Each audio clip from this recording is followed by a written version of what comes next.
আমাক পাইছিলে তুমি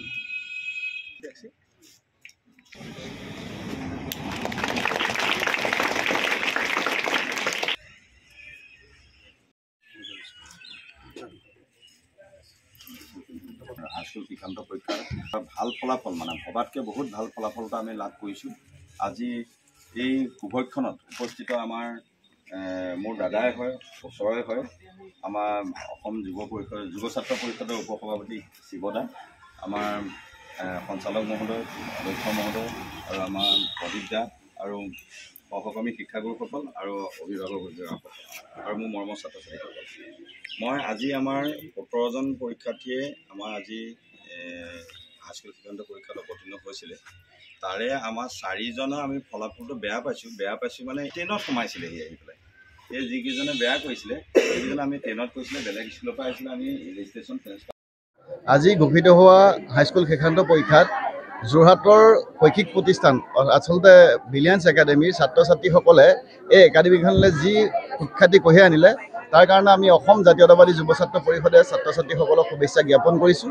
আৰু আমি জানো যে যোৰহাটৰ অন্যতম এখন শিক্ষা প্ৰতিষ্ঠান যিখনে প্ৰতিষ্ঠা হৈ হায়াৰ ছেকেণ্ডেৰীত বহুত সুন্দৰ ৰিজাল্ট কৰি আছে আৰু এইবাৰ 2 নম্বৰ বাৰ তেওঁলোকে হাইস্কুল শিক্ষান্ত পৰীক্ষাত অৱতীৰ্ণ হৈছে।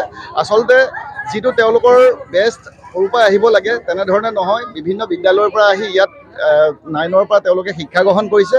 তথাপিও ইয়াত আজি 2টা ডিষ্টিংশ্যন 3টা ষ্টাৰসহ 100% ছাত্ৰ ছাত্ৰীয়ে ইয়াত সুখ্যাতিৰে উত্তীৰ্ণ হ'বলৈ সক্ষম হৈছে। গতিকে এই কৰ্তৃত্ব আচলতে মানস বৰদলৈৰ সমক্ষে যিসকল শিক্ষাগুৰু আছে এই শিক্ষাগুৰুসকলৰ প্ৰচেষ্টাৰ কাৰণে আজি এই ৰিজাল্ট পাবলৈ সক্ষম হৈছে। গতিকে আমি পুনৰবাৰ অসম জাতীয়তাবাদী যুৱ ছাত্ৰ পৰিষদৰ তৰফৰ পৰা এই বিদ্যালয়খনৰ শিক্ষক শিক্ষয়িত্ৰীসকলৰ লগতে ছাত্ৰ ছাত্ৰীসকলক অভিনন্দন জ্ঞাপন কৰিছোঁ। আৰু আজি আমাৰ মাজত মুক্তি হৈছে তেখেতক আমি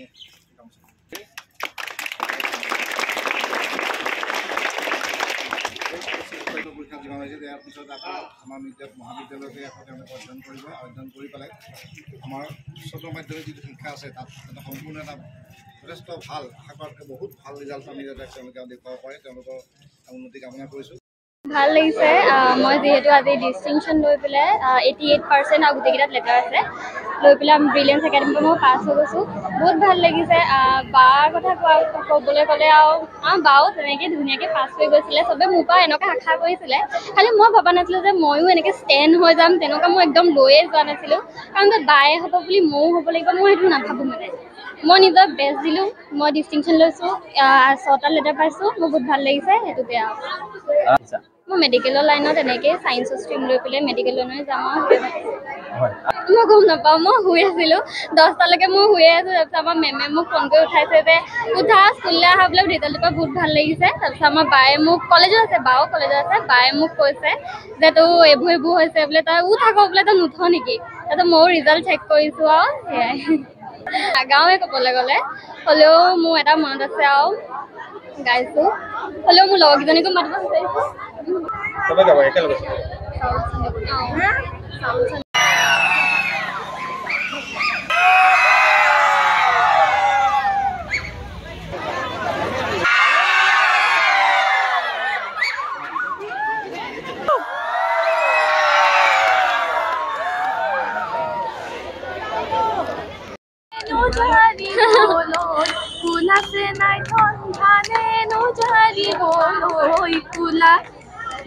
মোৰে জীৱনলে আশানো কৰিবি উৰি যোৱা কি মনুৰ তোলাছে নাই ধন উৰি যোৱা কি মনুৰ তোলা। আজি এটা ব্ৰিলিয়েঞ্চ একাডেমীৰ কাৰণে খুব ভাল দিন। আজি দ্বিতীয়বাৰৰ বাবে আমাৰ ব্ৰিলিয়েঞ্চ একাডেমীৰ পৰা SSLCৰ এপিয়াৰ হৈছিলে, তাৰ 2জন ছাত্ৰ ছাত্ৰীয়ে ডিষ্টিংশ্যন পাবলৈ সক্ষম হৈছে। প্ৰথমগৰাকী হৈছে ৰশ্মি দাস, যি আপুনি কৈছে ৰশ্মি দাস, তেওঁ 91% লৈ পেলাই আমাৰ এইবাৰ 6টা ছাবজেক্টতে লেটাৰ লৈ উত্তীৰ্ণ হ'বলৈ সক্ষম হৈছে। দ্বিতীয়জন হৈছে কুলদীপ বুলি ছাত্ৰ এজন, তেওঁ 6টা ছাবজেক্টতে লেটাৰ পায় 90% লৈ পেলাই আজি উত্তীৰ্ণ হৈছে। আৰু 3জন ছাত্ৰ ছাত্ৰীয়ে আপোনাৰ ষ্টাৰ মাৰ্ক পাবলৈ সক্ষম হৈছে। বাকী 9গৰাকীয়ে ফাৰ্ষ্ট ডিভিজন আৰু বাকী কেইগৰাকীয়ে ছেকেণ্ড ডিভিজন পাবলৈ সক্ষম হৈছে।